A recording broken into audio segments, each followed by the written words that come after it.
You're in the cup final, but you had to do it the hard way. Incredibly hard. Obviously, coming up against a League One side, we're obviously the favourites going into this game. But to be fair to them, they not only out-battled us and won the second balls in the first half, they outplayed us. So coming at half time, and we told a few home truths. A few people had their cages rattled, and then we come out the second half. Gaffer made a couple of changes, and it was in great effect basically, because as soon as their centre halves were faced up with two, they couldn't really deal with it, and that's where we got our space. It was a great performance by them as well. You couldn't really tell that they were a League One side. Not all. Like I say, you come up against any Nigel Clough team and you expect the hard work and the fight. But the football they played was brilliant first half, and fair play to them because they were better than us first half.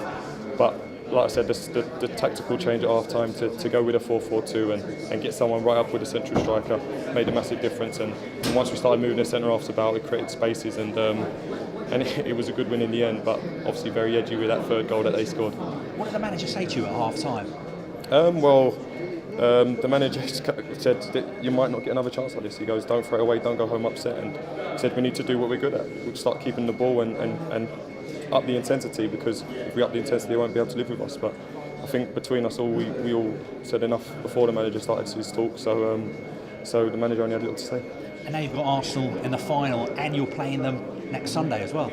Yeah, obviously Arsenal's a massive side, and it's going to be a tough game. But we know that Arsenal obviously haven't won anything for 9 years, and they're going to be chomping at the bit to win it.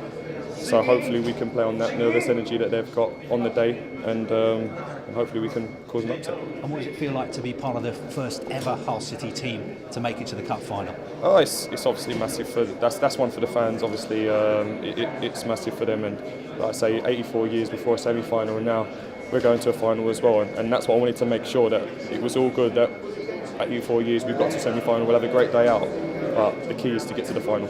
It doesn't matter how we've done it. We've got to the final now, and hopefully we can give them another day out, and hopefully we'll win. And one final point, just about Tom Huddleston. He's made a real impact at the club, hasn't he? Oh, well, obviously he's international quality. He was at Tottenham, and I think he left there more because of his injury problems rather than his ability. So we were delighted when he chose to come here. I think I might have had a little word in his ear for him to come, but he's a top quality player, and when you've got players like that in your side that can turn the game on a head, obviously it's much better to have them in your side than against you.